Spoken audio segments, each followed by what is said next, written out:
Good morning again, and welcome to the House Committee on Agriculture's Member Day hearing. And I appreciate my colleagues taking some time to share their priorities and their perspectives. For nearly 3 years, I've traveled members of this committee have traveled across the country to hear from farmers, ranchers, foresters, rural communities, processors, and everyday consumers. Now, these men and women have struggled with fractured supply chains, considerable input costs, relentless inflation, natural disasters, volatile markets, labor shortages, and each consistently worsened by ill-conceived, half-baked executive action. Now, this committee has a magnificent mandate to deliver a farm bill that protects and enhances the resources needed for producers to mitigate risks, increase our great nation's position on the world stage, and strengthen agriculture's return on investment, and most importantly, safeguard food and national security. And while the extension secured in the recent stopgap appropriations bill provides immediate certainty, it is not and should not be in lieu of a comprehensive and thoughtful bipartisan 5-year reauthorization of the Farm Bill. Now, we can craft a bipartisan farm bill that aligns with farm safety net with needs of producers, expand market access and trade promotion opportunities, strengthens program operations to demand transparency and accountability to the taxpayer, and reinforces not only the importance of helping our neighbors in need, but doing so without indiscriminate expansion of our nutrition safety net. However, significant headwinds exist. These range from the stark politics of the 118th Congress to the costs and funding constraints across the 12 titles of the Farm Bill. It will be virtually impossible to create a robust and resilient farm safety net without significant investment. Over the last 6 months, I've spent my time with my colleagues on both sides of the aisle articulating not only the needs in farm country, but how to fund the thousands of priorities shared through the committee's electronic portal and countless listening sessions. Now, I promoted a thoughtful framework of ideas, including the repurposing of the Inflation Reduction Act dollars, as well as a strengthening of Congress's Article 1 authority through a forward-thinking, thrifty food plan framework, among others. Taken in concert, these funding opportunities would not only fine-tune the farm safety net, but increase the Farm Bill's baseline through the reinvestment in bipartisan priorities across other titles, including conservation, research, and nutrition. These ideas have been applauded and demonized, but I will not relent and I will not fail our rural communities, many of whom have suffered insurmountable loss due to variables beyond their control. Our task is to build a responsive framework to meet the needs of American agriculture and its vast value chain. We do not need a transformational farm bill to do better. Strategic investment and good policy will make all the difference. This committee has a large jurisdiction, and I have always said we can walk and chew gum at the same time. Over the past year, we've worked closely with the House Committee on Financial Services to craft the Financial Innovation and Technology for the 21st Century Act, or FIT 21, which is a comprehensive framework for the digital asset market. FIT 21 will offer certainty for market participants, address regulatory gaps, foster American innovation, and implement vital customer protections in the digital asset ecosystem.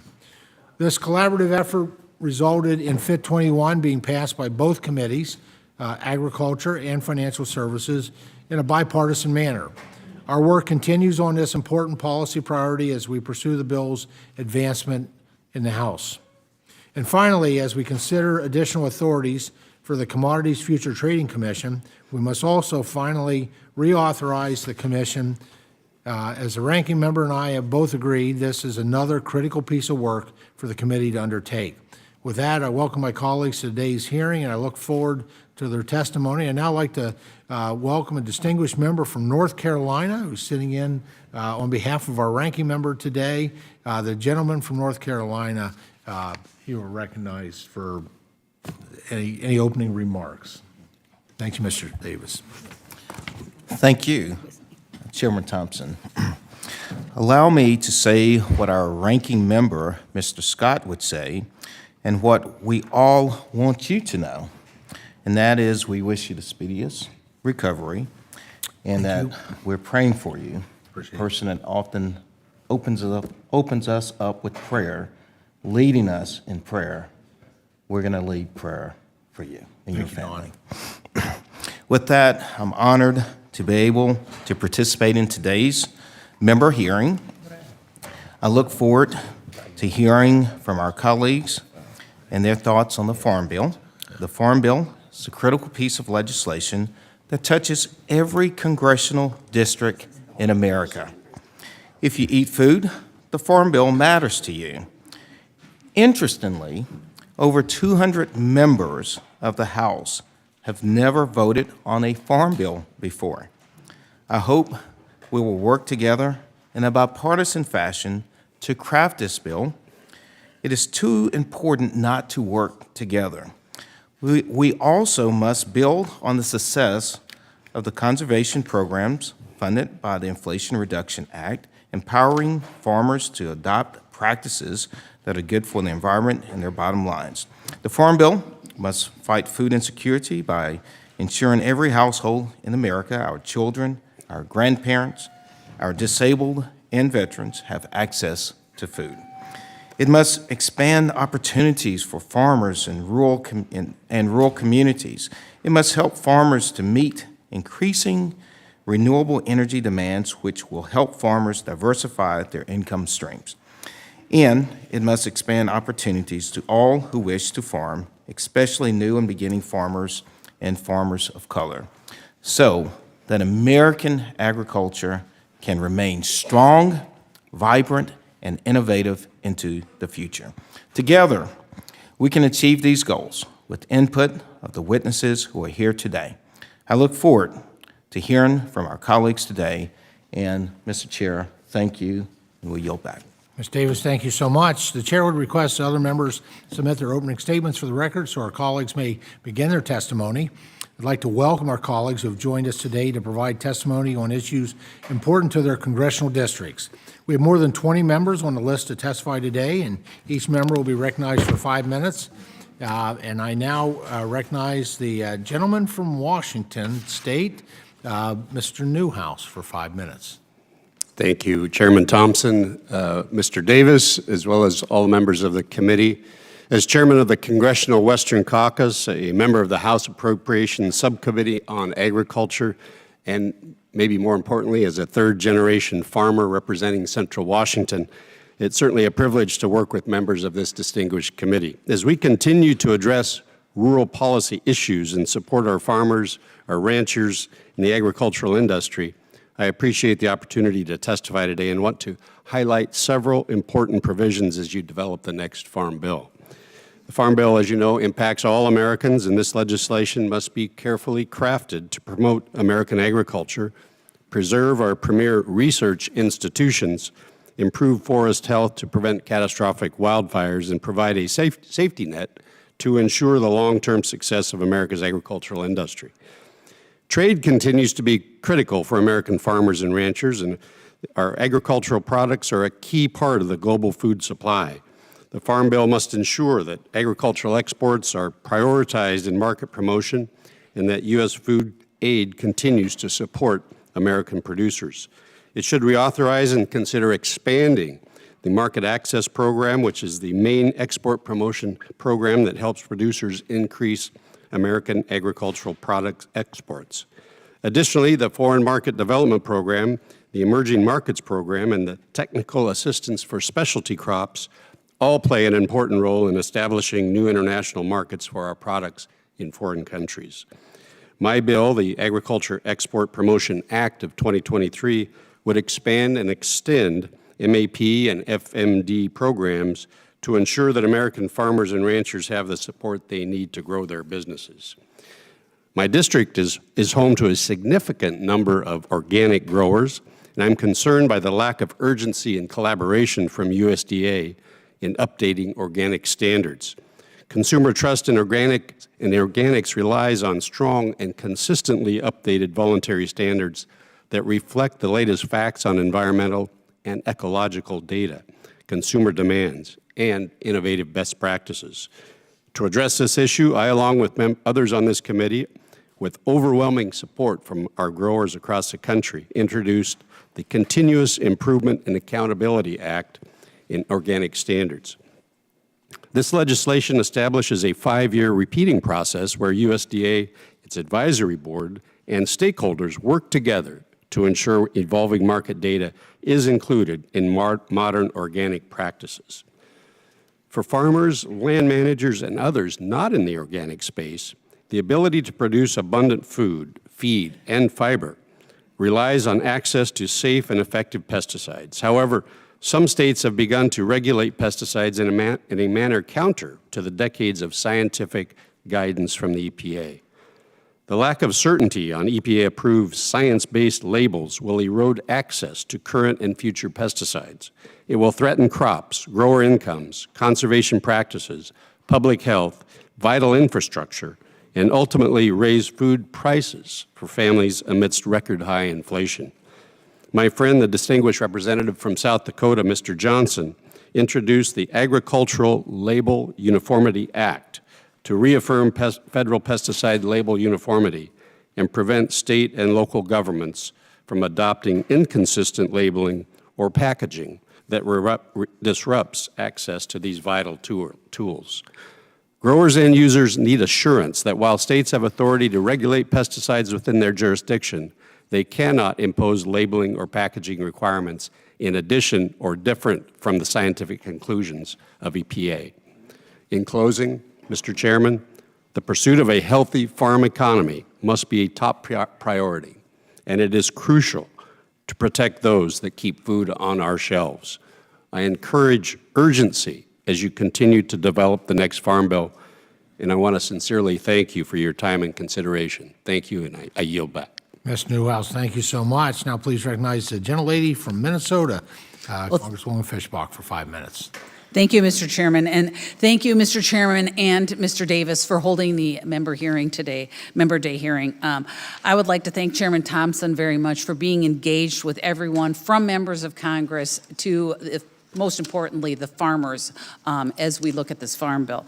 As many of you know, rural communities across the country are struggling to retain population, much less attract future generations. This is often because these areas either lack or have outdated basic community infrastructure like hospitals, child care centers, and senior care centers. Unnecessary regulatory barriers create a disincentive to providing the necessary capital resources to build these important pieces of our communities. Earlier this year, I introduced the Investing in Rural America Act, which encourages investment in rural communities by restoring and codifying farm credits eligibility to finance community facilities in partnership with local lenders and USDA's Community Facilities Loan Program. I encourage the committee to include this important legislation that helps build strong rural communities in the upcoming Farm Bill. I'd also like to talk briefly about crop insurance. I know this committee strongly supports the current crop insurance program, but I believe there's an important issue and opportunity in the upcoming Farm Bill to address. We spend billions on disaster assistance, not offset, outside the Farm Bill to compensate farmers for disasters. Congress has relied on inefficient, deficit-inducing ad hoc assistance for both insurable and uninsurable disaster events. These programs are created and administered after the fact with often confusing and burdensome programs and leave producers waiting for assistance for years in some cases, while also driving up costs to the taxpayer. Look no further than the most recent iteration of ERP to see the flaws in the current system. Crop insurance has proven to be a bedrock risk management tool, and while I appreciate the fiscal constraints on this committee, I firmly believe an opportunity exists to build on the program's success by making higher coverage levels more affordable to producers across the country. This will help alleviate the need for ad hoc assistance programs, saving money while strengthening this important risk management tool. In many ways, this was the reason for the creation of the federal crop insurance program. Building these resources into the crop insurance program will help provide timely assistance, require producers' skin in the game, and provide the consistency and certainty that the ad hoc system currently lacks. Finally, Mr. Chairman, Western Minnesota produces a third of the country's sugar beets, more than any other district or state in the country. Farmers in my district rely on the sugar program to provide nature's sweetener to our tables. The industry contributes more than $23 billion each year for the U.S. economy, according to the Sugar Alliance. It is a job creator and a community driver at zero cost to taxpayers. I strongly urge the committee to reject misguided and harmful attacks on this program and protect it for the next generation of sugar beet and cane farmers across the country and especially in Western Minnesota. Mr. Chair, I thank you and yield back my time. Well, Congresswoman Sistrunk, thank you so much for your testimony representing your district. Now, please recognize the General Lady from Puerto Rico, Congresswoman Gonzalez Colon, for 5 minutes. Thank you, Mr. Chairman. I'm so happy to be here, and I wish you a fast recovery. You're a true friend of the island. I want to say thank you for visiting our farmers and our people on the island during this semester, discussing actually the Farm Bill. It was a great opportunity for all the local stakeholders to have you there. I thank you, and I thank Mr. Davis for having this opportunity to testify today. As you know, Puerto Rico is not included in the Supplemental Nutrition Assistance Program, or SNAP. Instead, the island offers federal nutrition assistance to low-income families through the Nutrition Assistance Program, or NAP, which is a capped block grant program funded every year by Congress. With NAP, U.S. citizens living in Puerto Rico receive fewer benefits compared to their SNAP counterparts. We also depend on Congress to allocate additional emergency funds through supplemental legislation in the event of a natural disaster or national emergencies.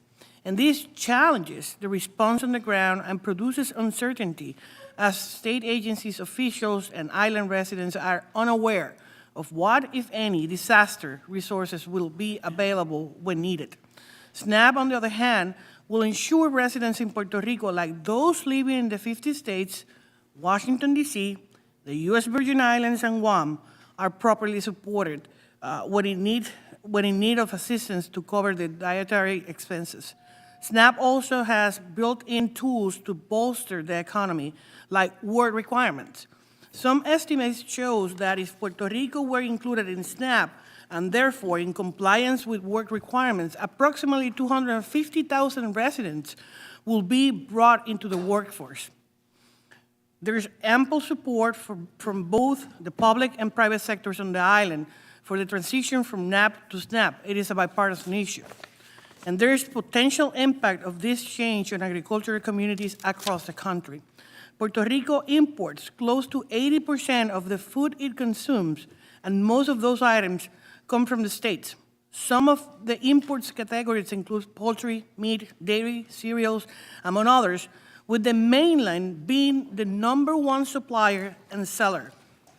I introduced legislation that will help us achieve participation in SNAP, H.R. 253, the Puerto Rico Nutrition Assistance Fairness Act, and this bill, which is bipartisan, bicameral, and supported by all stakeholders on the island, supports the transition and gives us a time frame for both Puerto Rico and the U.S. Department of Agriculture to undertake this change in full compliance with programmatic requirements under SNAP. Puerto Rico has been excluded from NAP since the 1980s. And NAP is one of the main programs the island residents turn to when there is an economic downturn or emergency impacting their work hours and their livelihood, and yet they are shortchanged compared to the SNAP counterparts. That's the reason I urge this committee to take the opportunity on the Farm Bill to address this issue and support a real nutrition assistance and security for Puerto Rico. Lastly, I would like to highlight some other priorities that will foster greater research opportunities for some of our specialty crops, which are bananas, plantains, cacao, and mangoes. These are staple items in our diet and our agricultural economy. I have introduced legislation that will add these crops as priority research areas for the Department of Agriculture. There are H.R. 1455, the Plantain and Banana Plant Health Initiative Act, the H.R. 154, the Cacao Tree Health Initiative Act, the H.R. 3856, the Mango Plant Health Initiative Act, including these bills within the upcoming Farm Bill, will have a remarkably positive impact on our abilities to conduct research of these crops, mainly the pest and plant diseases that threaten them and how to mitigate this. And I would like to conclude by my remarks by thanking you, Chairman Thompson, for your time, as well as your dedicated staff who has been working alongside my staff for many years on all these issues, as well as Mr. McGovern. I want to say thank you, and I yield back. Congresswoman, thank you so much. Thanks for being a great voice for your constituents in Puerto Rico. Now, pleased to recognize our colleague, a gentleman from Guam, Congressman Moylan, for 5 minutes. Thank you, Mr. Chairman, for holding this hearing and allowing me the chance to speak about issues of critical importance to my district of Guam. I've come before the committee today to discuss 3 of my amendments that I will be offering to the Farm Bill. The first of these amendments will designate the Guam Office of USDA Rural Development as a state-level office, giving them the ability to bring decision-making on the ground in Guam, as opposed to the status quo where final decisions are made 3,000 miles away in Hawaii. In speaking with my constituents, I've heard time and again their concerns with decision-making regarding Guam businesses and government were being made in Hawaii. This is unacceptable outcome for my constituents. They should not have to call 808 numbers, whether for their health care or to get help applying for federal grants for low-interest loans. The second amendment I would like to discuss would extend Section 7119 of the 2018 Farm Bill. This section authorizes grants to support agriculture and food science programs at insular colleges, such as the University of Guam in my district. This money helps our local institutions for higher education pay to acquire, alter, or repair facilities and equipment necessary for conducting agriculture research. My amendment would also pull $40 million from the unallocated money within USDA originally from the IRA. This will double the availability of money over the next 5 years, providing essential boosts to help insular colleges research the agricultural field in a tropical climate. The third and final amendment I would like to bring to your attention would allow for the creation of an advisory committee to the Secretary of Agriculture focused on issues relating to U.S. territories and freely associated states.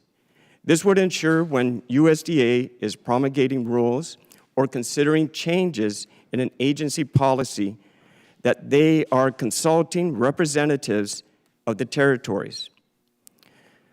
When I'm home in district, I hear stories of constituents forced to join agency calls at all hours of the night because they do not take into consideration their Pacific stakeholders. This advisory committee will ensure that does not happen going forward.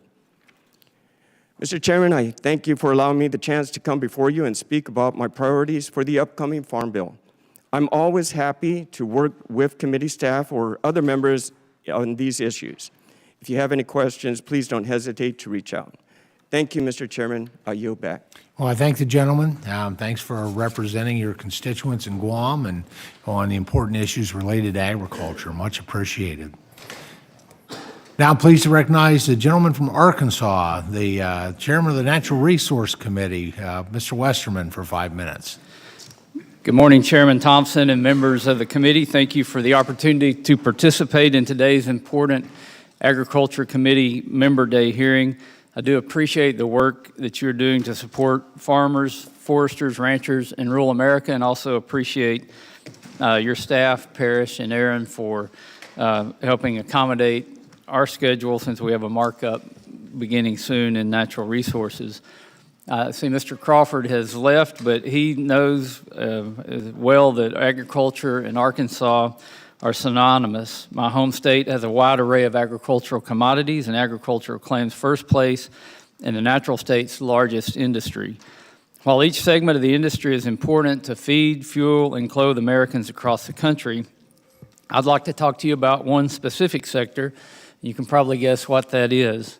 I'm proud to hold the title of the only licensed forester in Congress, and I enjoy talking about forestry and trees at any and every opportunity. I appreciate the work that the Agriculture Committee has done to address forestry issues, promote active forest management, and improve the health of our forest.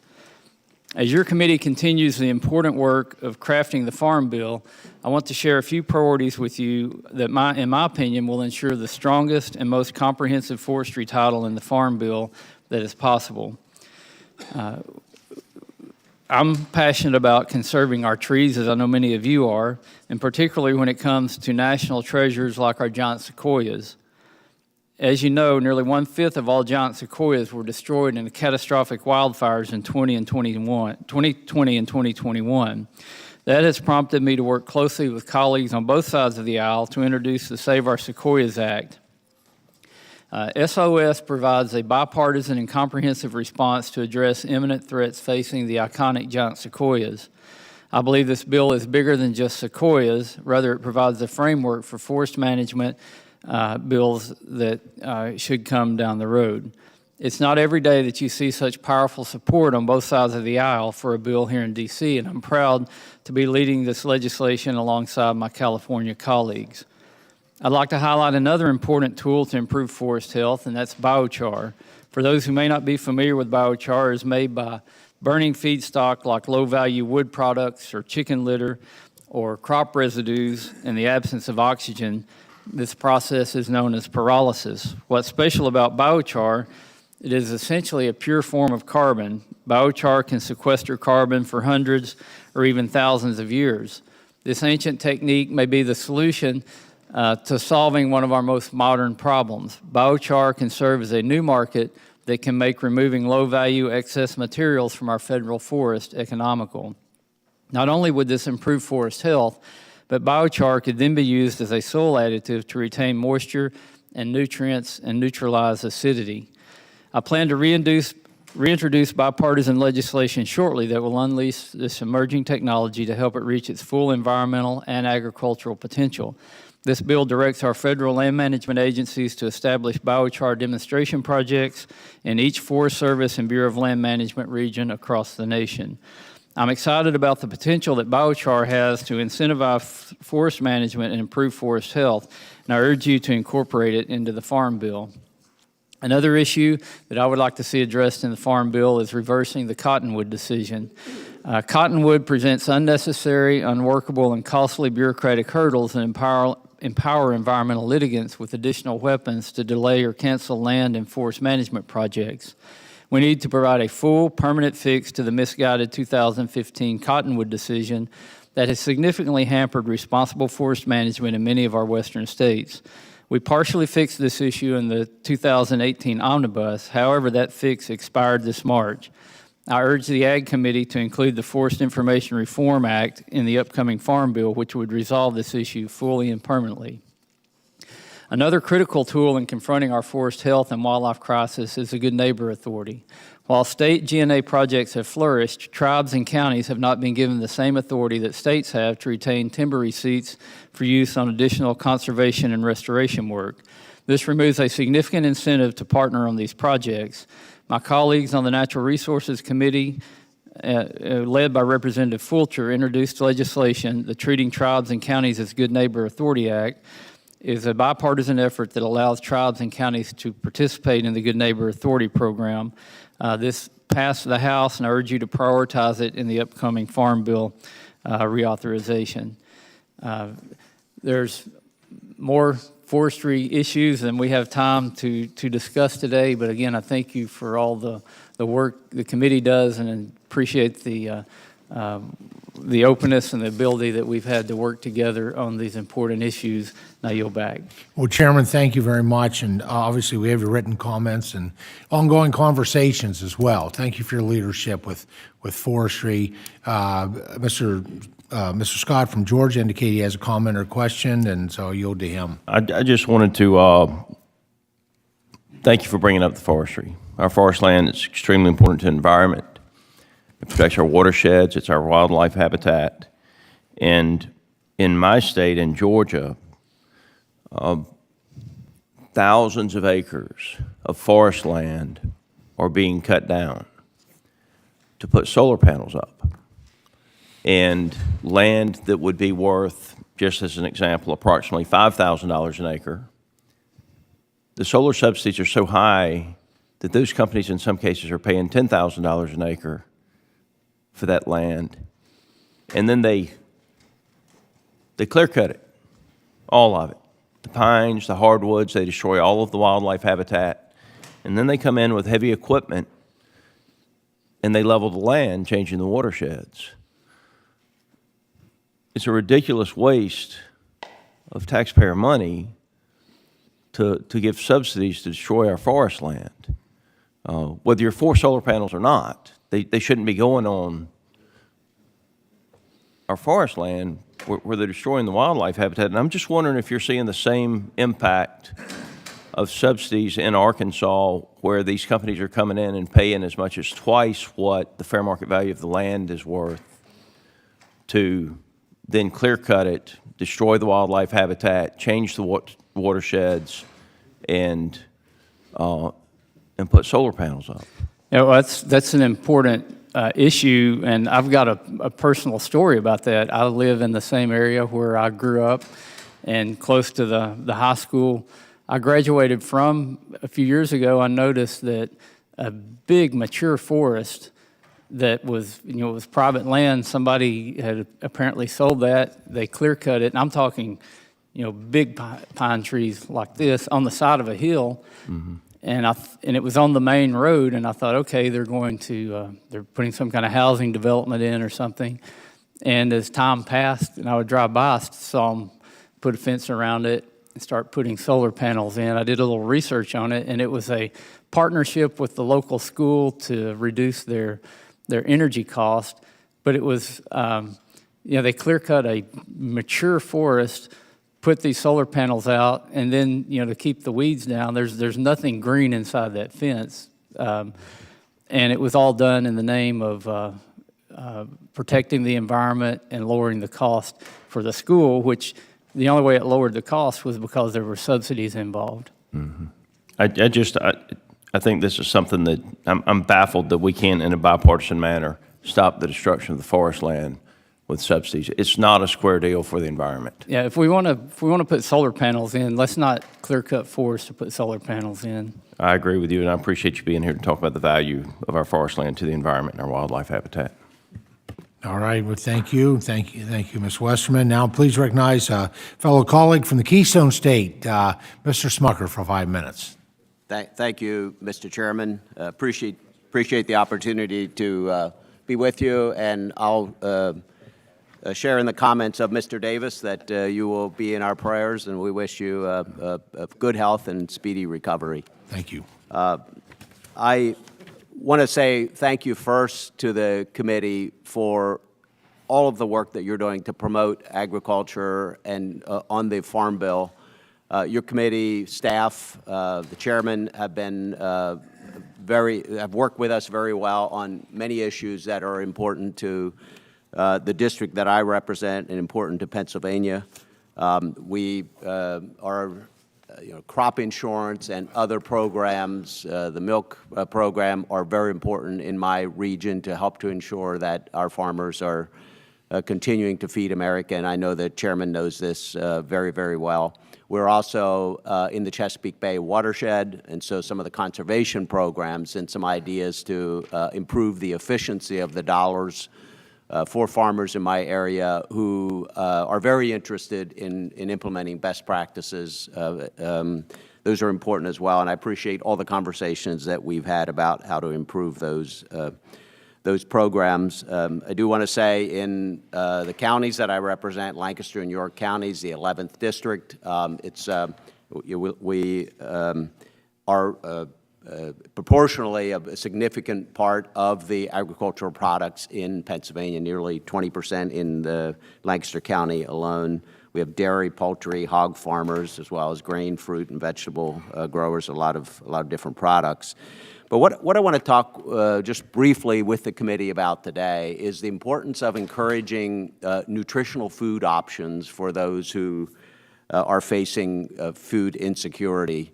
And I want to do it in the context not only of the importance of ensuring that these programs provide for folks' health, but in the context of a committee a hearing that we held recently in the Joint Economic Committee, in which I'm a member, that looked at the economic impact of diabetes. And we all know about the growing healthcare costs here in the U.S., and the impact that has on our entire budget and on our financial trajectory. At that hearing back in July, the total estimated cost of diabetes in the U.S. is $413 billion in direct and indirect costs. Individuals with diabetes account for 1 in 4 of every dollar spent on healthcare costs, on healthcare in the U.S. And we also know that nutritional eating is an important component to prevent diabetes, and that a higher intake of fruits and green leafy vegetables reduces the risk of type 2 diabetes in consumers quite significantly. So just 2 programs I'd like to mention this morning. And first is the WIC program. Now, I understand that's not in the Farm Bill and may not even necessarily be in the jurisdiction of the Ag Committee, but I do want to just mention it as a really important program that provides access and incentivizes nutritious food options for individuals who are accessing these programs. I can tell you firsthand, I've talked with individuals in my district who have accessed WIC and have talked about how much it's impacted their lives as they change their food purchases and consumption based on the foods that were available through that program. In Pennsylvania, there are more than 10,000 individuals who benefit from the WIC program. And food prices have skyrocketed, we know that. And so we're in danger of people losing access to the WIC program just because of the cost of food prices. The second program I'd like to mention, which is directly within the agriculture program, is GusNIP, which is I think, positive example of a way that the federal government can incentivize these healthy dietary patterns. What GusNIP does is work with local producers, expanding the universe for eligible grant applications who help ensure that GusNIP programs provide the nutritious options, but also are spent locally on local farms, keeping the money within local communities. Studies have shown that individuals who participate in these kind of programs do indeed eat more fruits and vegetables than they would otherwise, and they maintain these habits after participating in the program. So again, I'm a proud co-sponsor of the GusNIP Expansion Act of 2023, introduced by Representative Rick Crawford, who's a member of the committee, of course. But I'd just like to urge the committee to increase the dollars spent on GusNIP, and they can continue to consider incentivizing and making available nutritious food options for those who are accessing these programs to address their food insecurity. So thank you so much. Appreciate the opportunity to testify here today. Well, Lori, thank you for testifying on behalf of your constituents. Certainly, the nutrition title is very important to this committee, and you're right, the WIC program is outside our it is implemented by the Department of Agriculture, but strange things happen in terms of jurisdiction. As someone who, my wife and I, when she was pregnant with our first son, who were WIC eligible and really utilized that program, I appreciate your kind words about the WIC program. That needs to be addressed. That's more in the education and workforce area, and I just appreciate your support and your enthusiasm for these nutrition programs. Mr. McGovern? No, I just want to say I appreciate your testimony, and I'm a big supporter of GusNIP, which is within the jurisdiction of this committee, and it's an incredibly successful program. And we need to have a greater focus on nutrition. Quite frankly, not only in the agriculture bill, but in a lot of the bills that deal with health care in general. But thank you for your testimony. Yeah, thanks, Mr. McGovern. Thank you, Ms. Smucker. Now I'm pleased to recognize the esteemed gentleman from Georgia, a former member of this, an esteemed member of this committee in the past, Mr. Rick Allen, for 5 minutes. Good. Thank you, Mr. Chairman. It's good to be back, and please know that we offer our prayers to your full recovery as well. I want to thank the committee for allowing me to provide this testimony and to highlight agricultural issues that are critical to the 12th Congressional District of Georgia. Agriculture is our state's #1 industry and plays a key role in the economy of my home district in Georgia as a whole. Having served on the House Agriculture Committee for 8 years, I appreciate the hard work that goes into writing the Farm Bill, which provides certainty for our farmers by authorizing farm policy for at least a 5-year cycle. I was proud of the work that we did on the 2018 Farm Bill, like strengthening the farm safety net, expanding access to rural broadband, improving program integrity and the Supplemental Nutrition Assistance Program, and protecting and strengthening sugar policy, and I believe we must continue to prioritize these policies. I remain committed to ensuring that America produces the safest, most abundant, most affordable food supply in the world as we continue to our work on reauthorizing the next Farm Bill. There are concerns, and the #1 concern that I've heard from Georgia farmers these past 2 years is declining margins. We are in uncharted waters. They are in the fight for their lives to survive this crisis, primarily caused by inflation, supply chain disruptions, rising input costs, combined with depressed commodity prices. In fact, we haven't seen anything like this since 1982. Food security is national security. We have lived to regret our overdependence on foreign countries for our manufactured goods. If we do not act to properly support our farmers, this nation could become dependent on global competitors for food, which is a national security risk. I have continuously heard from my farmers that it is crucial we increase reference prices for Title I commodities in the next Farm Bill. It is also imperative that we strengthen risk management options such as agricultural risk protection, or ARC, and price loss coverages, called PLC. Specifically, I support allowing producers who are enrolled in ARC or PLC programs to be able to purchase Stacked Home Protection Plan or STAX coverage. In addition, I urge the committee to consider a provision to ensure our farmers have coverage should supply chain issues cause problems with planting or harvesting, like a requirement for including lack of agronomic inputs as covered under USDA's multi-peril crop insurance policies. Many farmers in my area of the country experience financial hardships when the unusual supply chain disruptions were not accounted for by insurance policies. Regarding market prices, I encourage the committee to address failing market prices due to seasonal inputs. Many farmers are forced to compete with foreign subsidized imports, causing a large decrease in the market value of many seasonally grown commodities. Congressman Austin Scott, my colleague, introduced H.R. 4580, the American Seasonal and Perishable Crop Support Act, during the 117th Congress. I ask that similar language to this bill be included in the next Farm Bill to protect our growers against foreign markets. Next, we need to address our workforce issues. Programs such as H-2A are critical for many farmers in my district, but they need reforms to become more widely used by American farmers. Included in the House-passed H.R. 2, the Secure Border Act, were provisions to conduct an agriculture workforce study. I ask that the committee fight for the inclusion of Sections 814, 815, and 816 of H.R. 2 in any immigration package considered by the House in the coming months. When it comes to our domestic labor policies, as a small businessman, I know the employment challenges that we face today. A top issue I hear throughout my district is the need for workers. We must discuss the income and employment requirements under the Supplemental Nutrition Assistance Program, and let's get Americans back to work. I have one final point I'd like to raise to the committee's attention.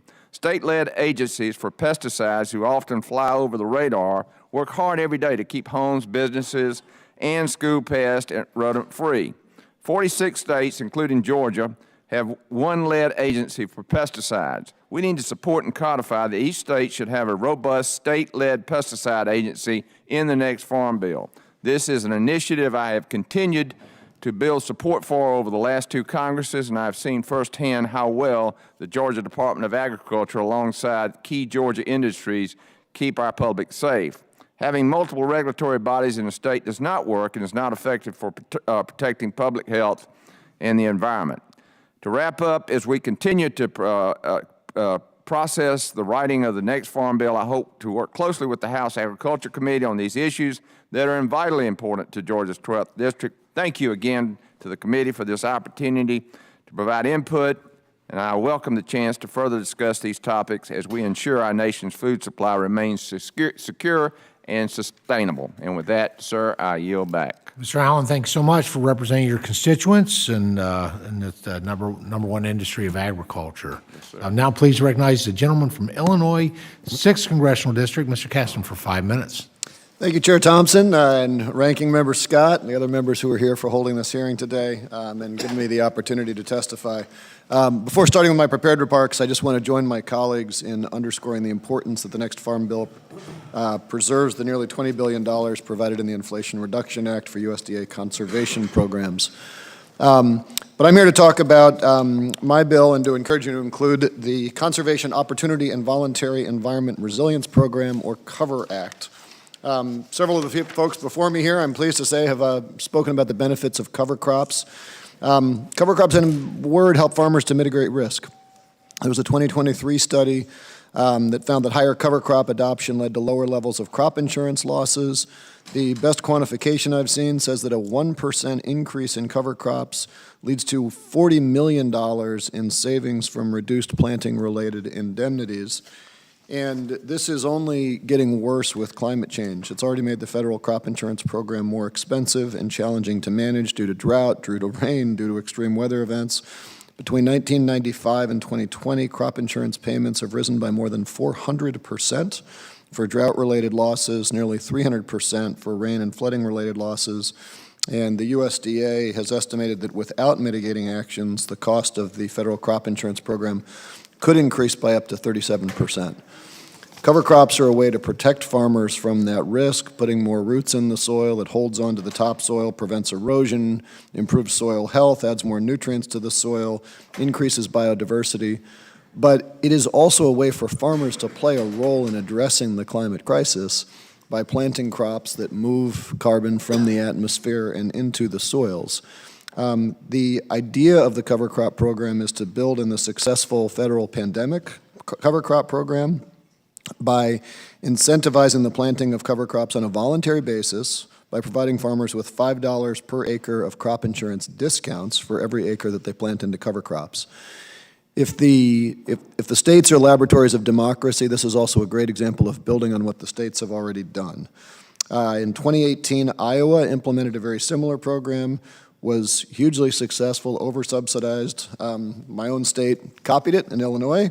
It since has been copied in Indiana and Wisconsin. And the fact that it's been oversubscribed and at the federal level, that pandemic program, is a nice sign, A, that farmers want this, that they want to do it, and that the $5 level, low as that is relative to other farmer costs, is sufficient to drive uptake. Recent poll found that more than 2/3 of crop farmers support making the USDA cover program a permanent option in the crop insurance program.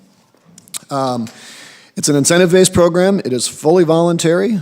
If farmers don't think this is the right thing for their piece of land, that's fine. And it would also authorize the USDA to evaluate how additional premium subsidies could be offered for other soil health practices that reduce risk and comply with the goals of the federal crop insurance program. I'd frame this as sort of like a safe driver discount. If a farmer chooses to reduce their risk by planting cover crops, they get rewarded for pursuing low-risk behavior. It would also do this at significant value. We have intentionally structured this to not affect the actuarial aspects of the crop insurance program.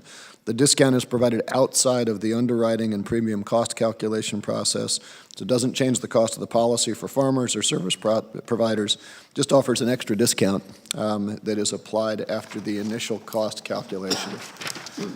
The The act, as we've introduced it, has been endorsed by over 130 local, state, and national organizations who support the legislation.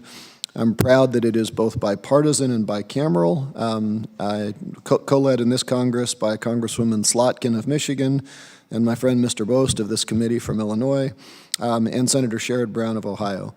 I hope you'll consider including this in the 2023 Farm Bill. I thank you again, Chair Thompson, and all the members of the House Agricultural Committee for allowing me to testify today. And I yield back. Ms. Gaston, thank you for testifying today. Thanks for representing your constituents. We know those conservation programs, cover crops, and everything else obviously work best, as you mentioned, when they're voluntary and locally led, and they're very, very, very effective. It's not a one-size-fits-all, obviously. I know there's areas I have visited, in certain areas where it's so dry that if you put a cover crop in, it'll suck every bit of moisture out of the ground. You're not going to be able to raise your cash crop, obviously. But that's why making anything that we do voluntary and locally led just makes sense. But thank you for testifying today. Appreciate you. And now please recognize a fellow colleague from the Keystone State. Quite frankly, I think I had dinner about 400 feet from his office in Newtown, Pennsylvania on Sunday night, where my son lives. And Mr. Fitzpatrick from Pennsylvania, please recognize you for 5 minutes. Thank you, Chairman Thompson, and thank you for opening up the Agricultural Committee to the membership today to discuss our legislative initiatives. Mr. Chairman, there are 3 areas that I wanted to talk to the committee about today: animal welfare, conservation, and nutrition. Starting with animal welfare, all 3 of which, by the way, have legislative initiatives that I'm actively pursuing. Recent findings of neglect and abuse in puppy mills across our country have stained the reputation of that entire industry across the country, negatively impacting, by the way, law-abiding breeders. And to address these bad actors in the commercial breeding industry, I was proud to introduce with a number of members of this committee H.R. 1624, the Puppy Protection Act. This is the reasonable protection of animals, Chairman Thompson, as I know you agree with, is very, very essential. It's a role of the federal government. We have the responsibility to raise this. The currently what we believe to be insufficient standards of care for commercially bred puppies and dogs. And by amending the Animal Welfare Acts and cleaning up facilities that maintain blatantly inhumane conditions, this bipartisan bill will meet that obligation. And the increased cases of dogs and puppies being kept in cruel and inadequate facilities across the country, in my belief, sir, represents a failure of the federal government to administer its very own regulations. And by strengthening the common sense standards for large commercially licensed breeders, Congress can assure that the USDA inspectors are doing the job that's expected of them rather than placing the burden on our local law enforcement officers in our hometown communities. This bill has received broad support. As you know, we have over 216 co-sponsors since it was introduced, including 21 members of this committee. And I would also like to thank our co-leads, Representatives McGovern, Rushenthaler, and Panetta, for partnering with me on this issue.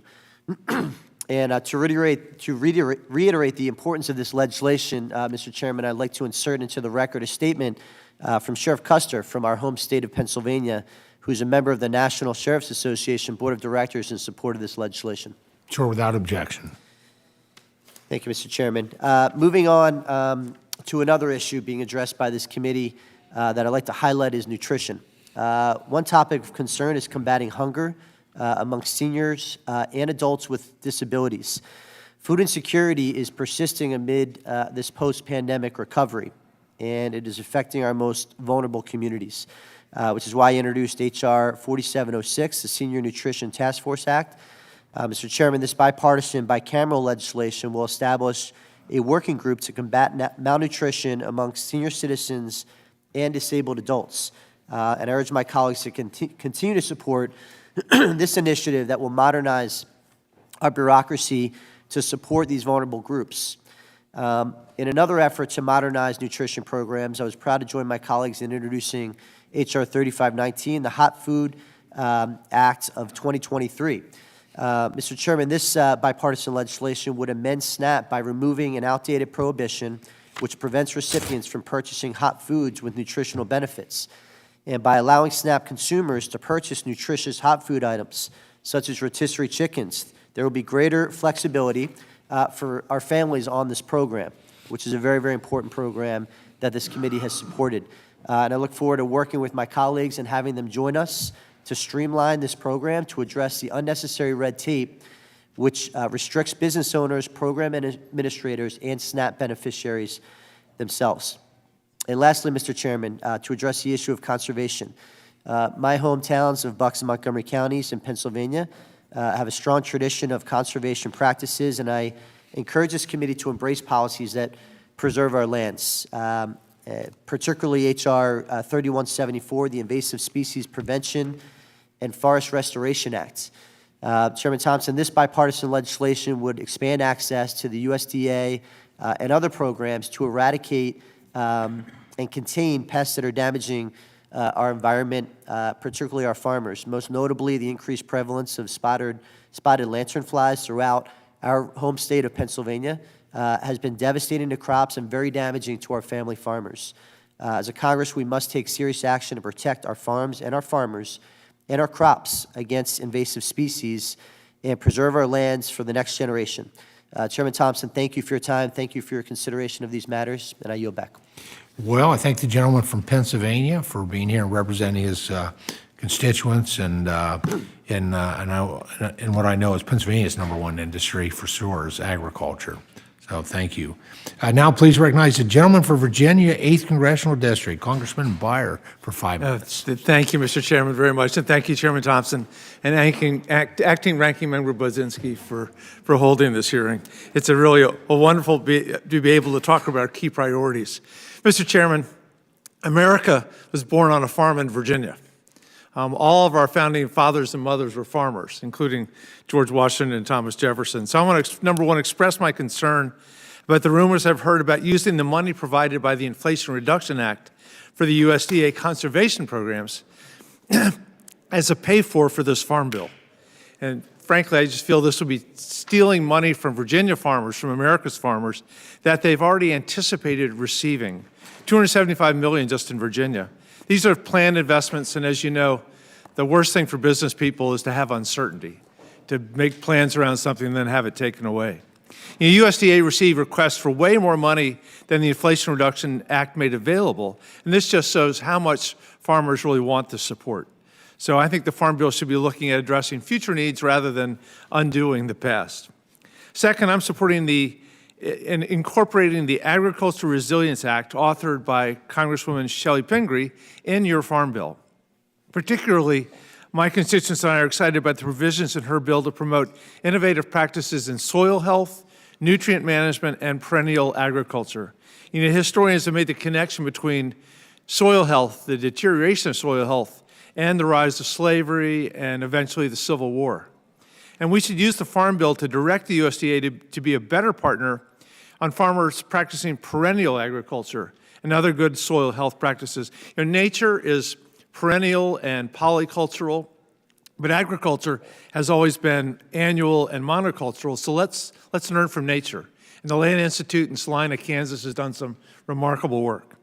Number three, I'd like to speak to a proposal I'm developing for a farmer-led energy future. Margins, as we know, are very tight for farmers, but not all farmers have the bandwidth, the inclination, or support to incorporate additional income streams that could be available to them. My farmer-led energy future proposal puts rural communities in the driver's seat so the farmers themselves can look at incorporating potential additional income streams of renewable energy when it makes sense to them and it allows them to set the terms. And this can be done in a way so that prime farmland isn't lost, perhaps we hope even forests are not lost, and supports rather than competes with a farming future. And Mr. Chairman, Ranking Member, my final point is that I believe the Farm Bill is an opportunity for the USDA to improve their assistance and recognition of farmers and ranchers who have voluntarily conserved their lands as wildlife corridors. I've been a champion of wildlife corridors over the last decade. In my first term, I introduced the bipartisan Wildlife Corridors Conservation Act.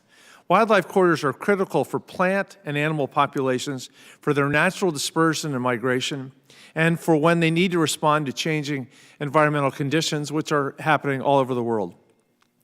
With much of our country privately owned, our private landowners play an important role in efforts to conserve and protect habitat connectivity and wildlife corridors. USDA just announced that they're expanding the Migratory Big Game Initiative pilot program to Idaho and Montana because this worked so successfully in Wyoming. These wildlife corridors initiatives work. So in the next Farm Bill, we hope to direct the USDA to celebrate wildlife corridors and support voluntary landowner actions in the context of larger landscapes and waterscapes. Mr. Chairman, Ranking Member, thank you very much for the opportunity to speak with you, and I yield back. Well, Mr. Byer, thank you so much for being here and appearing before the committee and presenting those thoughts and ideas. Much appreciated. Now we're going to go from Virginia to Arizona, the Arizona 6th Congressional District, and pleased to recognize the gentleman from Arizona, Mr. Ciscomani, for 5 minutes. Thank you, Chairman Thompson, and the House Agriculture Committee members as well for allowing me to testify before you today.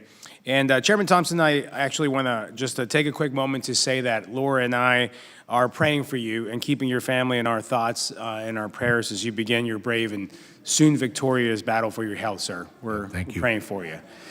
I come before the committee today to testify in support of my bipartisan bill, H.R. 6497, the Healthy Watersheds, Healthy Communities Act of 2023, and more broadly, to advocate for more drought mitigation assistance in the upcoming Farm Bill. I represent several rural areas with a large agricultural presence in southern Arizona, including Cochise, Graham, Greenlee, and Pinal counties. Arizona farmers provide Americans with lettuce, nuts, cotton, and other essential goods year-round thanks to our unique climate. Our farmers and ranchers have repeatedly proven themselves to be resilient despite the uncertainties they face due to the unpredictable nature of the water resources and wildfires in the region.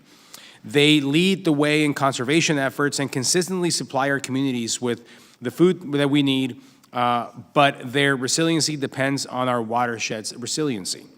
As we continue to face historic drought in the West, more communities are turning to the Natural Resources Conservation Services Watershed and Flood Preservation Operation Program, also known as PL 566 program, to find solutions to the various issues accompanying extreme drought.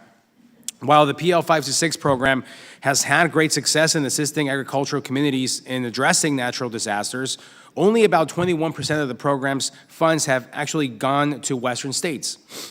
The Healthy Watersheds, Healthy Communities Act of 2023, which I introduced with some of my fellow Western colleagues, Representative Hagman, Flood, Pedersen, Neguse, and Caravelle, aims to provide parity for Western states by making some common sense modifications to the PL 566 program. Specifically, our bill would encourage Western participation in this program by making drought resilience an explicit purpose of the program, consolidating the planning of one of or more of sub-watersheds, and including irrigation districts as local organizations, making them clearly eligible for assistance under the law. Further, the bill would pull back bureaucratic red tape and empower local water experts by giving state conservationists more discretion to oversee watershed plans, simplifying planning requirements for natural infrastructure projects components, and encouraging interagency coordination. In short, the Healthy Watersheds, Healthy Communities Act will make PL 566 program will make it work for the West. As the communities continue to work on reauthorizing the Farm Bill, I urge the inclusion of provisions from the Healthy Watersheds, Healthy Communities Act. Additionally, Mr. Chairman, I want to underscore how important programs in the conservation title of the Farm Bill are for my constituents. Programs like the Environmental Quality Incentive Program and Conservation Stewardship Program and the Conservation Reserve Program all serve as a critical resource for agriculturists looking to be good stewards of the most precious natural resource, water. In the past few months, I have visited agricultural stakeholders from all walks of life in southeastern Arizona. From these visits, I have become keenly aware of what's at stake, the next generation of agricultural producers. At a farmers listening session I held a few months ago, I heard from Sarah Ogilvie, a pistachio entrepreneur and rancher in Benson, Arizona. Sarah is passionate about agriculture and traces her passion back to her childhood as her family's small ranch. Like many Arizona farmers, she was taught the value of water from a very young age. Well, Sarah looks fondly on her agricultural roots and believes the agriculture industry is, in her words, not just a job, but a way of life. She was moved to tears when discussing the future challenges she and her family will have to face as the drought persists. Sarah and her husband, Andrew, are still farming and ranching despite these challenges, so they can teach their children the importance of caring for the land and animals. Still, she admits it is difficult to remain hopeful about the future of agriculture in Arizona. To keep our food supply chain stable, America needs to retain young agriculturals like Sarah and Andrew. Only 9% of farmers are under the age of 35, with the average age being 58. As we discuss industry resiliency, we must remember the human element that's behind it all.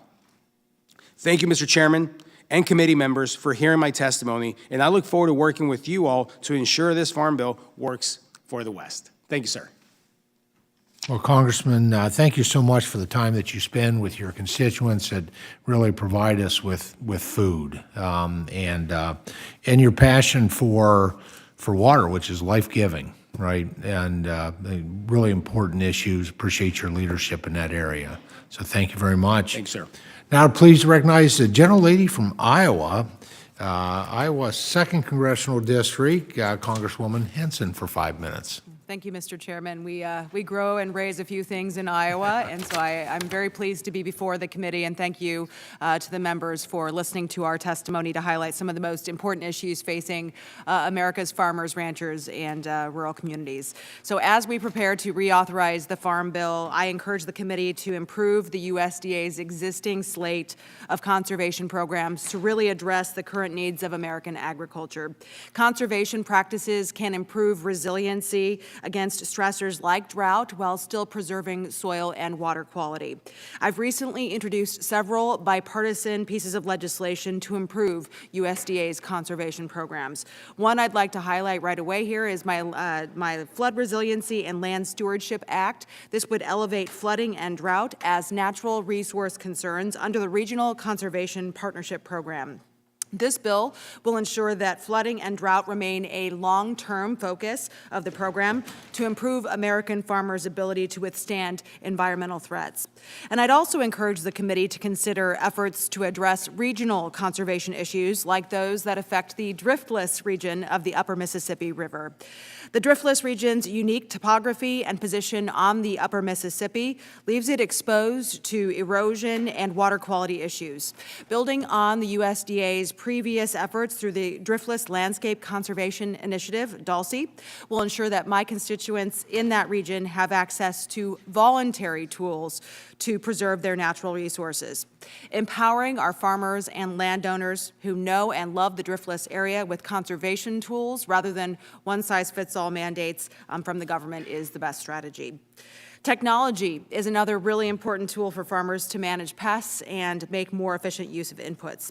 Unfortunately, many precision agriculture tools can be cost prohibitive, especially for small farmers. So my bipartisan PRECISE Act modifies existing USDA programs like EQIP, CSP, and the Conservation Loan Program to help our small farmers access these technologies. I'd also encourage the committee to advance a farm bill that preserves market access for American producers. The Supreme Court's recent decision to uphold California's animal housing mandate, known as Proposition 12, has the potential to disrupt the free movement of goods across state lines, and it poses a serious threat to small family farms across the country. A 2023 study from Dr. Barry Goodwin of North Carolina State University found that this legislation, Prop 12, would cost farmers between $3,600 and $4,000 per sow for new construction in order to comply with California's arbitrary standards. And this just isn't a number. These mandates are already having a real-world impact on my constituents. Since the Supreme Court's decision, I've traveled throughout my state hearing from farmers who are concerned about mandates like Prop 12 and Massachusetts Question 3, which goes even further. Melissa, a farmer from my district, says Prop 12 and legislation like it creates uncertainty in her decision-making on her family farm. She shared that regulations like this will drive consolidation and provide her and her family with fewer options to source and market their pigs while driving up the price of food for families.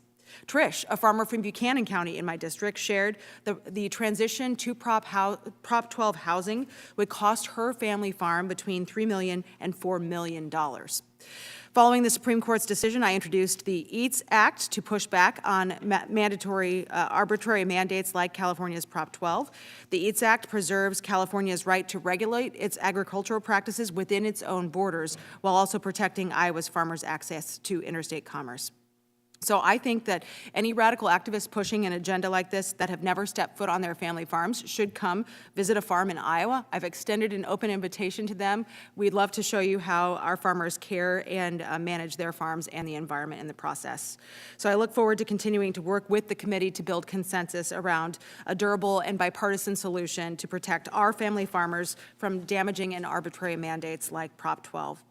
In closing, I'd like to thank the chairman and members of the committee for providing the opportunity to testify today. I think it's really important we bring a farm bill forward that improves and expands on the USDA's voluntary conservation programs, protects interstate commerce, strengthens our risk management tools, and again, expands access to new foreign markets. Congress can support American farmers in their work to feed and fuel the world. So thank you for letting me testify today, Mr. Chairman, and I yield back. Well, I thank the gentlelady for testifying and really being a great voice for those folks in Iowa, a great agriculture state that provide us with that both do production and processing.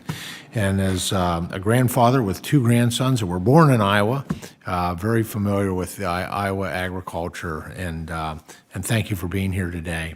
Now, we're going to move from Iowa to Texas. Texas 16th Congressional District, Congresswoman Escobar, welcome, and yield to you for 5 minutes here. Thank you for being with us. Thank you so much, Mr. Chairman. I'm so grateful to you and Ranking Member Scott for hosting this Member Day hearing.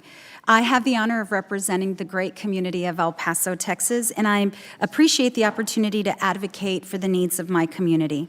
I'd first like to say that this committee must continue to ensure families across this country have access to affordable, healthy, and nutritious foods that safeguard the well-being of Americans and focus on environmental sustainability that improves soil health and water quality for millions of farmers and ranchers. Also, it must adequately fund rural development programs that foster economic growth for communities across the country. As the committee continues to craft this legislation, I'd like to highlight a few of my priorities. First, I'd like to discuss my bill, H.R. 2740, establishing an Office of Colonia Affairs within the Department of Agriculture. As you know, colonias are majority Latino, unincorporated communities along the U.S.-Mexico border that often lack access to infrastructure that many of us take for granted. This includes water, wastewater, rural electrification, and other essential services. El Paso County alone has approximately 329 colonias with an estimated population of 90,582 people. Traditionally, there's been insufficient federal funding for colonias, and localities often have faced colonia issues all on their own, which can be very costly. By establishing an Office of Colonia Affairs within the Department of Agriculture, colonias will have the resources they need for technical assistance pertaining to federal programs and can be informed on what funding sources apply to their community.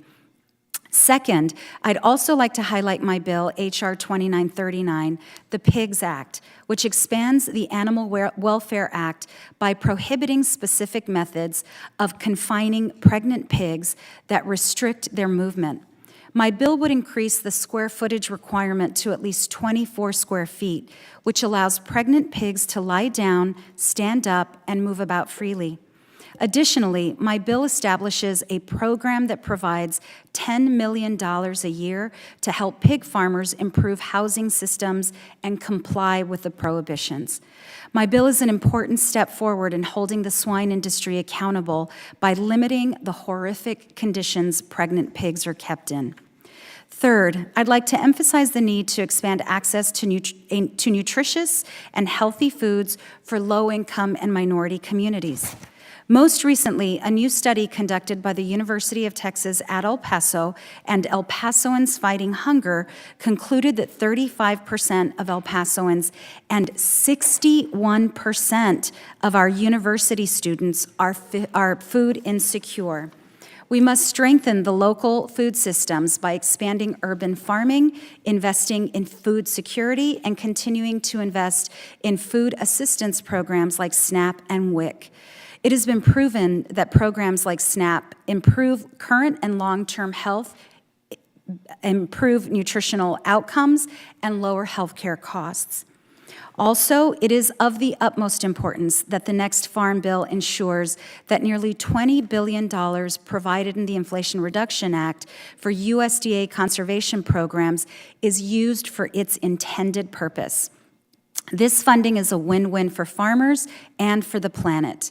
In 2023, USDA received requests for more than 3 times what the IRA made available for that year for climate-smart agriculture, meaning farmers want it, and the funding benefits all of us by helping to address the climate crisis.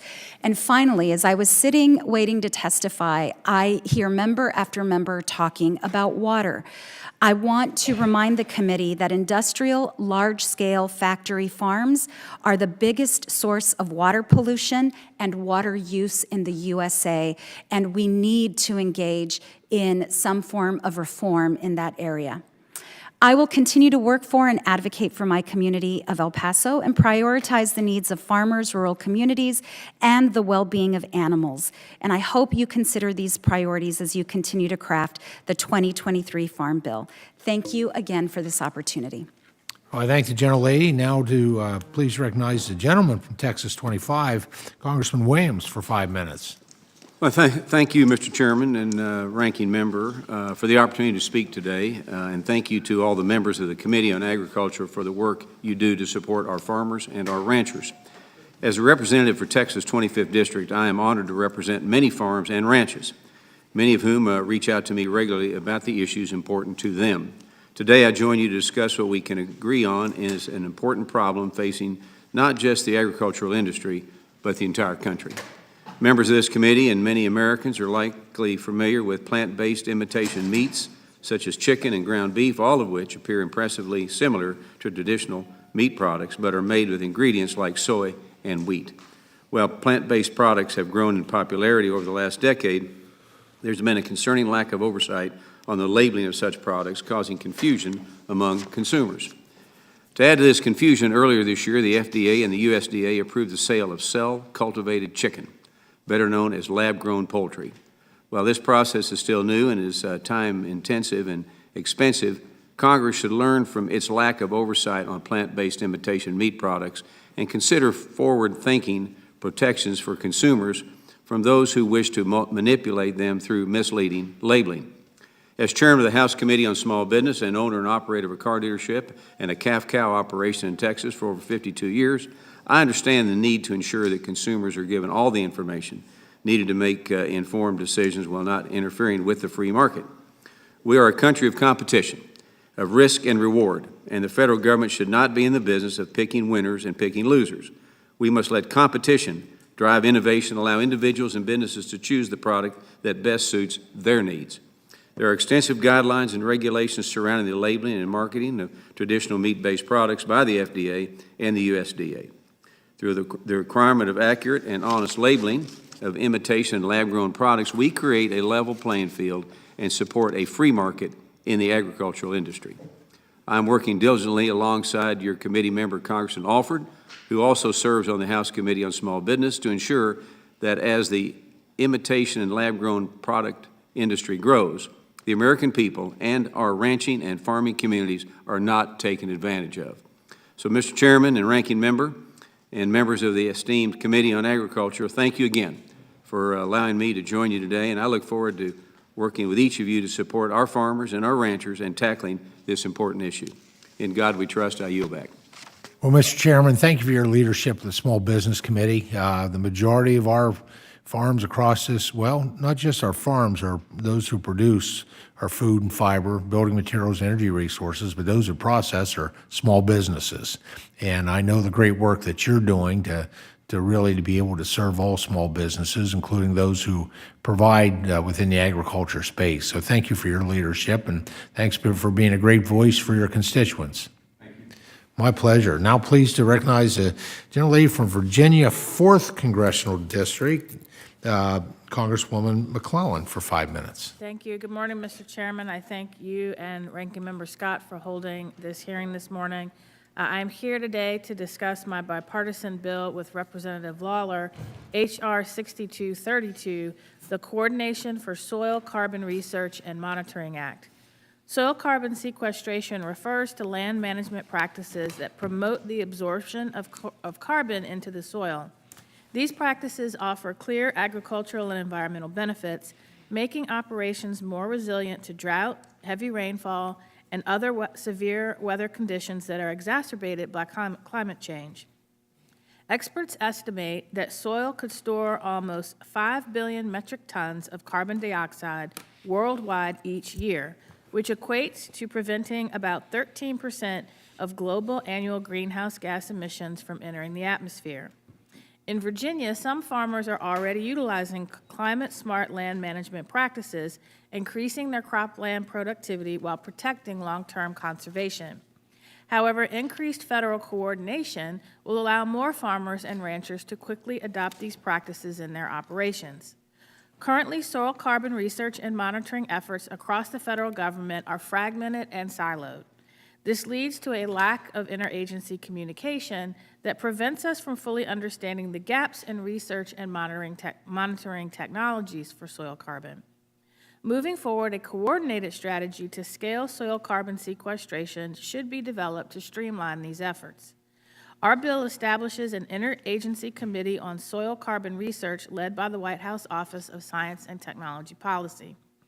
It directs the interagency committee to develop a cross-agency strategic plan for federal research, development, and deployment for soil carbon research, sampling, and measuring technologies.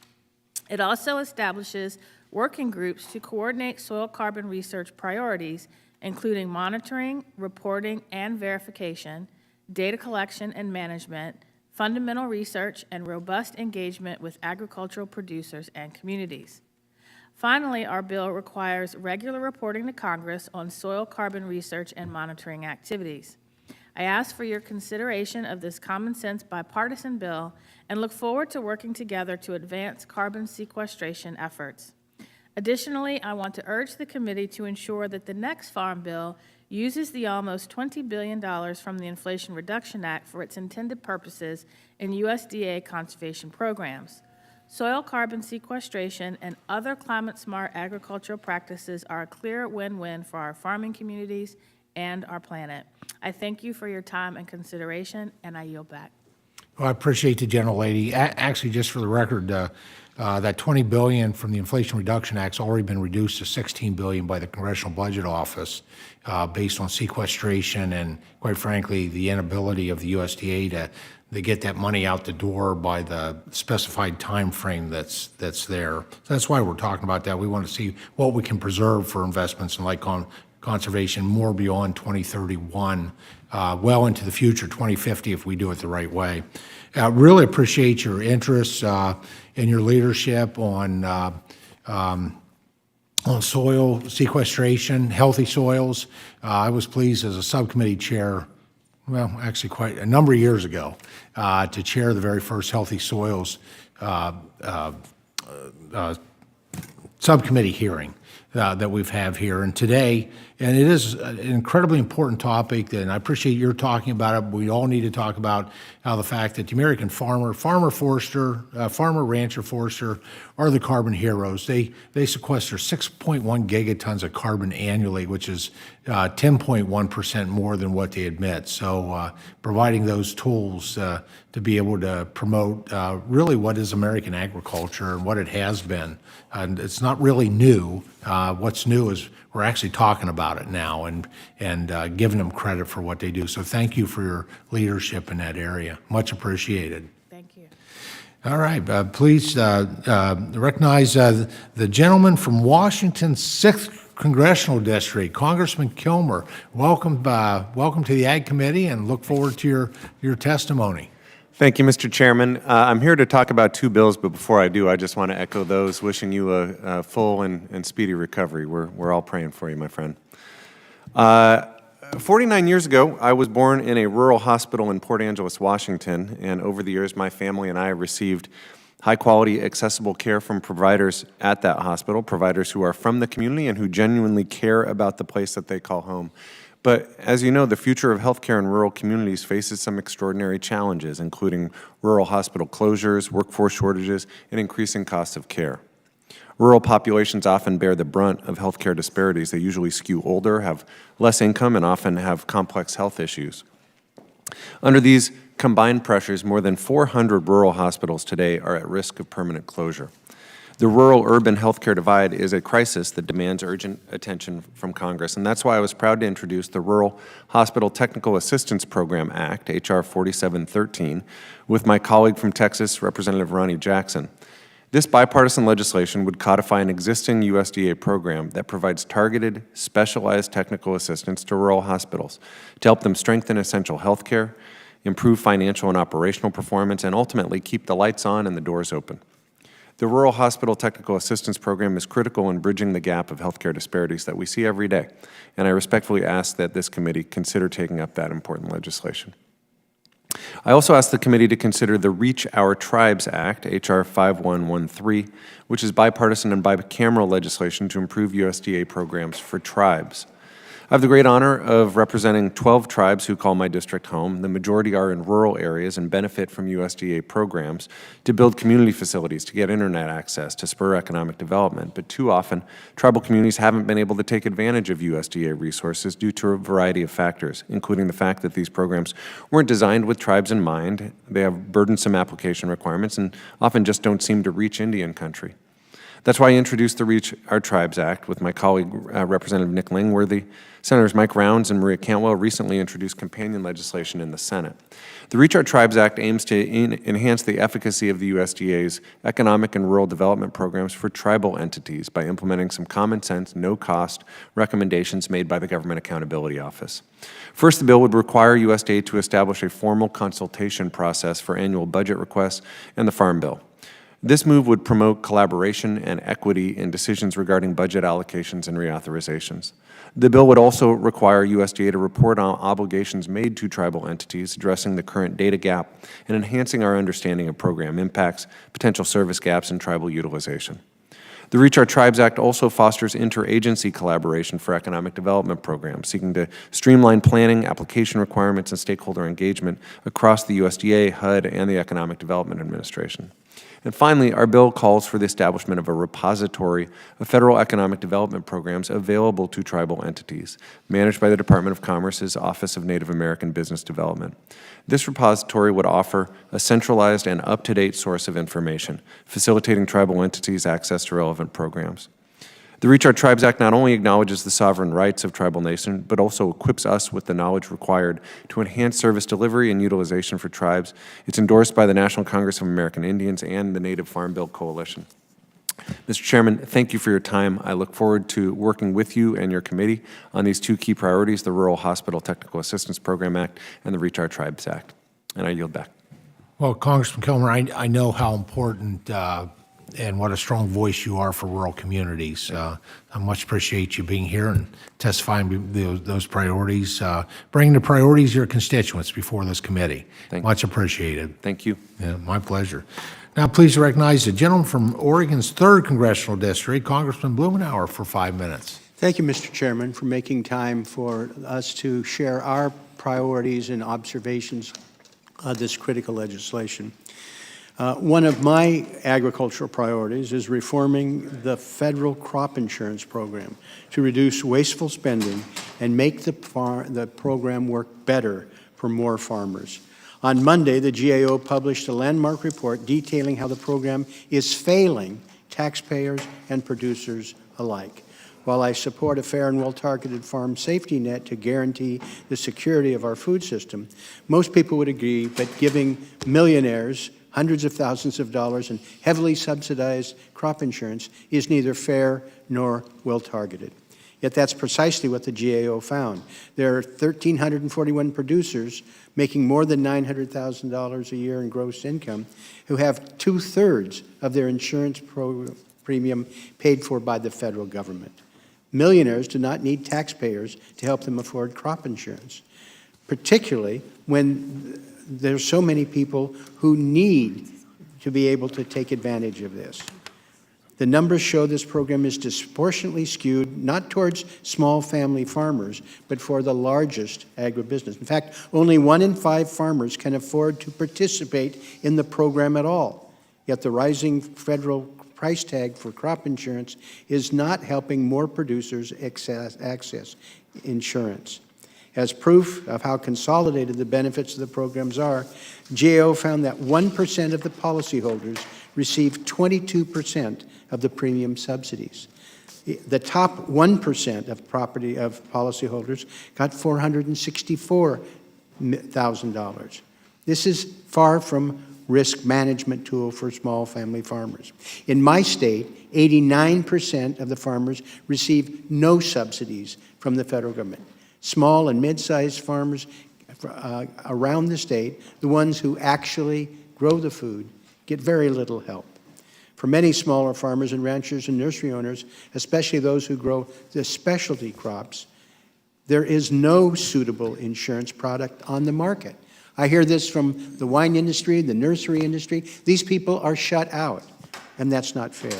States like Oregon, which enjoy a diversified agricultural base, are shortchanged by the current crop insurance program. You have a very diverse agricultural base in your state, Mr. Chairman, and few people have access to crop insurance.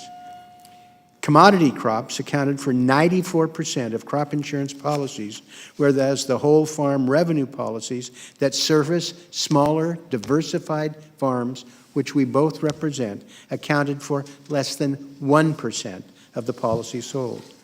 And that's only half the picture, because not only do taxpayers receive generously subsidized crop insurance program, they guarantee sky-high profits for private countries, many of them offshore, which administer the program.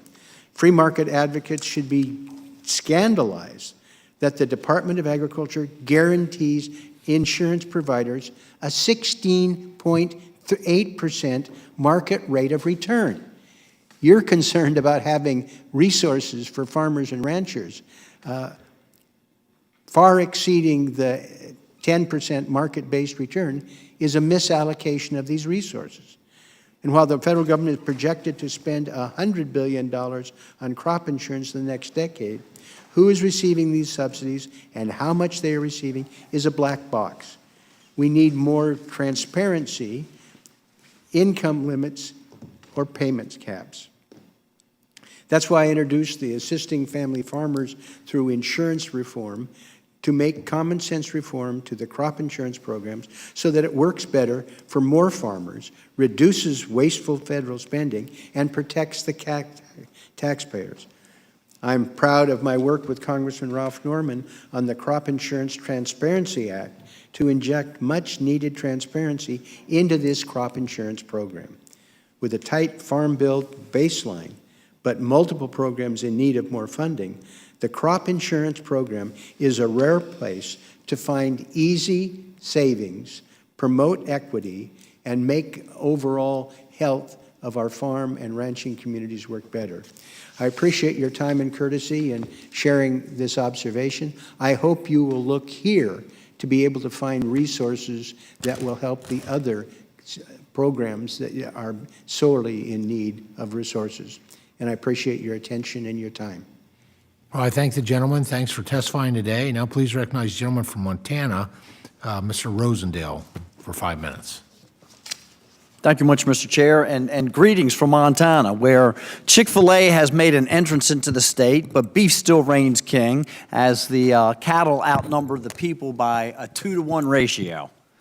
I introduced 5 bills that have been referred to your committee and would like to touch briefly on each of those today. First, I'll talk about H.R. 3755, the Industrial Hemp Act. This bill would cut red tape and streamline the regulatory framework for industrial hemp. Simply put, industrial hemp is different from cannabis and deserves different regulations. Industrial hemp does not need the same testing requirements. Inspectors and farmers can tell that it's different from recreational marijuana simply by looking at it. Current burdensome regulations prevent farmers across the country from capitalizing on this crop. It's estimated that industrial hemp has a potential global market worth as much as $15 trillion. Industrial hemp has a wide range of uses. It can be used as a cover crop, animal feed, biofuel, animal bedding, insulation, and much more. I've seen clothing made of it. It also has properties that make it more attractive to farmers. For example, it's actually advantageous for it to sit in the field and get damp, giving farmers more leeway in when their harvest time needs to be. My bill would keep the federal inspection guidelines for cannabis in place while cutting red tape for industrial hemp. This legislation is pivotal for empowering farmers and fostering a robust agricultural sector, eliminating red tape and creating job opportunities. By balancing regulation and freedom, it unlocks the potential of industrial hemp, benefiting both Montana farmers and the nation. Second, I introduced H.R. 6580, the Land and National Defense Act, the Land Act, to protect American farmland from our enemies. My bill would establish reciprocity by imposing the same restrictions on foreign citizens and companies purchasing land in the U.S. as Americans face in these respective countries. For example, Americans are not allowed to buy agricultural land in China. Under my bill, Chinese citizens and companies would not be allowed to purchase American land as long as those restrictions stay in place. I believe this is the best approach because it can stand up in the courts. Earlier this year, when Florida tried to ban China from buying land, they were immediately sued for discrimination. This approach doesn't have that same problem, but still effectively prevents our enemies from purchasing our land. Protecting our food supply chain is critical to our national security. Congress must act to stop China from purchasing our farmland, and I hope this committee will take a serious look at my bill. Third, I introduced H.R. 1604, the USA Beef Act. This bill is a bipartisan solution to protect American beef producers. The bill ensures that only beef that is born, raised, and slaughtered and packaged in the U.S. can be labeled as a product of the USA. The Big Four multinational meat packers routinely raise or slaughter cattle overseas and then package it in the United States and call it a product of this country. This undercuts our American ranchers, confuses consumers, and distorts the market. Unlike other beef packaging bills, my bill doesn't impose more labeling requirements, which could be burdensome for ranchers and meat processors. Instead, my bill restricts who can use the Made in America label, so it is an accurate identifier of American beef. By striking a balance between regulatory oversight and ranchers' freedom of choice, it empowers small American ranchers, promotes competition, and guarantees the authenticity of American beef. Fourth, H.R. 636, the Forest Litigation Reform Act, would address the endless litigation that blocks responsible forest management. Activist environmentalist groups to tie up forest management in our courts. This prevents states like Montana from effectively managing wildfires and our public lands. My bill would fix this by preventing taxpayer dollars from being used to finance these absurd claims. It would also streamline the litigation process by limiting injunctions or stays to 60 days pending appeal. My bill creates an alternative dispute process to resolve claims through arbitration instead of the tedious judicial process. I look forward to the Agricultural Committee considering this bill to protect responsible forest management practices from activists who abuse our courts. And lastly, Mr. Chair, I would like to touch on H.R. 200, the Forest Information Reform Act, or the FUR Act. I was glad to see my bill pass the House Natural Resources Committee, but still want it mentioned today. The bill is a compromise piece of legislation that would reverse the disastrous Cottonwood decision. The Cottonwood decision requires the United States Forest Service to repeatedly consult with the U.S. Fish and Wildlife Service on ESA decisions, creating unnecessary delays in forest management. My bill would stop the perpetual cycle of litigation and promote forest and wildlife conservation. This legislation has bipartisan support and was passed by the Senate. I welcome any questions from my colleagues on the Agricultural Committee about this bill or anything else that I've testified on. Thank you so much, and I yield back. Well, Mr. Rosendale, thank you so much for your testimony and presenting those bringing those ideas to the committee. Much appreciated. Thank you, sir. So thank you for your interest in that area. Now, please recognize the gentlelady from Indiana, 5th Congressional District. Right. Yeah, Congresswoman Sparks. Please go ahead with your testimony. Thank you, Mr. Chairman, and I appreciate you having this hearing. And, you know, we had a very vibrant debate in the floor, and I was a person who actually want us to have a serious conversation about Farm Bill. Because Farm Bill, it's not just a farm bill. It's not about only agriculture. It's about a health of American people. It's about innovation. It's about, you know, the things that we can happen in agriculture, you know, to feed the world. We have wars right now where, you know, food is used as a weapon, and we have very aggressive countries to take advantage. And we, as you know, as Americans, can actually think about it, how we can increase production, how we can increase competition, because status quo is not working. Millions of people are hungry in the world. People are dying from hunger. Americans have a lot of health issues, so we have to look at this opportunity, you know, that actually think what we can do and maybe have a serious discussion. I was upset that we punted this issue of reauthorization of the Farm Bill till you know, the next fall, but I still hope, even though it's going to be an election time, maybe during the year this committee will think about it, what we can do, because we can talk about, you know, crop insurance and all these different things, which is great, but the challenge is for the smaller farmer, and I'm talking as actually working farmer, someone who drives combine. At least I used to do it more often. Now I don't have time to do real GDP, do a lot of talk here. But I think it's something that how we can have that a smaller farmer can survive, because the input cost and regulation are destructive for an American farmer. And we can talk about guaranteeing your revenue, but if your input cost is quadrupling or more in some of the areas, we have monopolies controlling a lot of parts of the markets, oligopolies. You know, you cannot survive. And I think we should take a serious conversation what we can do in the Farm Bill to increase competition and innovation, because ingenuity of our businesses and Americans will bring, you know, the best outcomes for all of us. And I think we have to look at that. We have to look at that.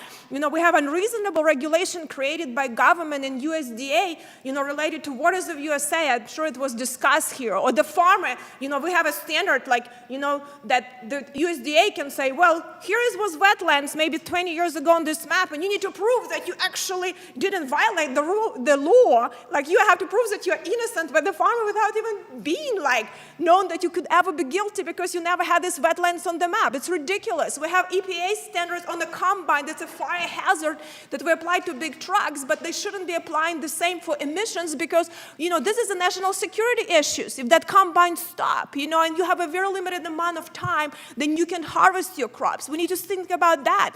We had right to repair where big monopolies, you know, that actually now try to, you know, control the markets of equipment. And I think, you know, John Deere had like a memorandum of understanding, but that just doesn't work. We need to put it in the law. We cannot be abusive, where a lot of manufacturers of equipment try to preclude, you know, for you to maintain your equipment. And sometimes, you know, it's the time, it's, you know, it's the essence significantly. So we probably should put it in the law, you know, where you should be able, you know, to not, you know, when you buy a combine, you shouldn't pay to maintain for life, you know, to the producer.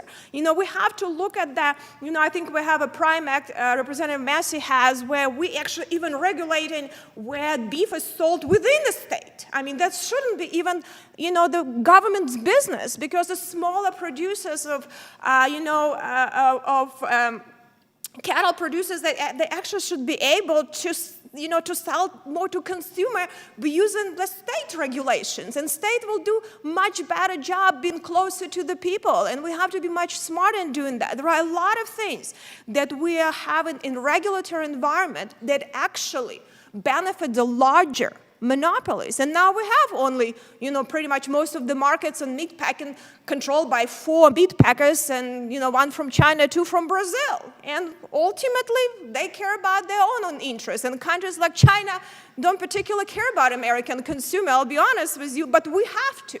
And we need to think about it. So I just really hope, as part of this time now that we have, the committee will think about it, how we can bring innovation, how we can look at our supplemental programs that we have, that actually, bring, healthy food to the people, that we actually go into American healthy, even if we have to, and get them out of poverty and help people to have a healthy, productive life. So I would appreciate this discussion. We'll introduce some bills since we cannot do amendments now, but I hope committee will actually have a serious discussion, and I yield back.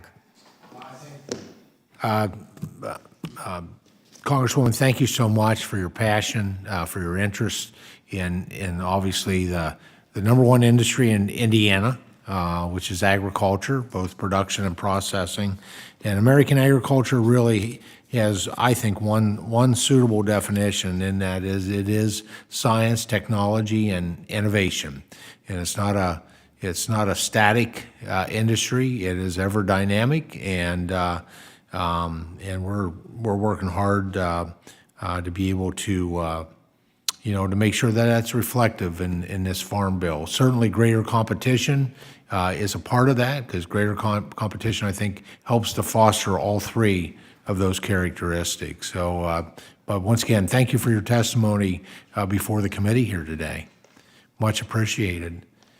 I think that, looking over the room, I think we pretty much have concluded, which is really good. We had 19 members testifying. I've testified before some other committees in the past, and sometimes I was the only one. Not too often, but on occasion to have 19 is excellent. But we're not limited to that. I want to certainly thank all of my members, my colleagues, for testifying today, for their passion on this, for agriculture, for bringing their perspectives, different perspectives to the committee. Obviously, the goals for this farm bill have remained the same as what they were when I started out as ranking member 2 years and 11 months ago, and that is that we do this farm bill that is bipartisan, bicameral, and highly effective. And the highly effective part is incredibly important. I think the roadmap or the recipe for highly effective is very clear. We've been on that path, on that trail for now almost 3 years, and that is listening to voices outside the Beltway of Washington. And that's what you heard today, as we had members of Congress that came here to be the voice for before their constituents, and to bring their views forward. Add that to the public portal, where we've had more than 3,000 contributions and ideas that have entered in this process. 171 members that have weighed in on the portal, over 1,500. The amount of information is a little overwhelming, but we've got a great team that has been working hard at that and doing a great job. More than 80 listening sessions around the country, somewhere around 37 states plus one territory. 80 altogether, in the public hearings that we've had here, like the one we've had today with our members, all important to our eventual successful and timely reauthorization of the Farm Bill. So we're going to stay on that path to success when it comes to America's number one industry, and all those hardworking families to provide us food, fiber, building materials, energy resources, rural economic development, connectivity, all the great things that quite frankly this Farm Bill will support. So much appreciation. So under the rules of the committee, the record of today's hearing will remain open for 10 calendar days to receive additional material and supplementary written responses from any member who testified or offered written testimony today. This hearing of the Committee on Agriculture is adjourned.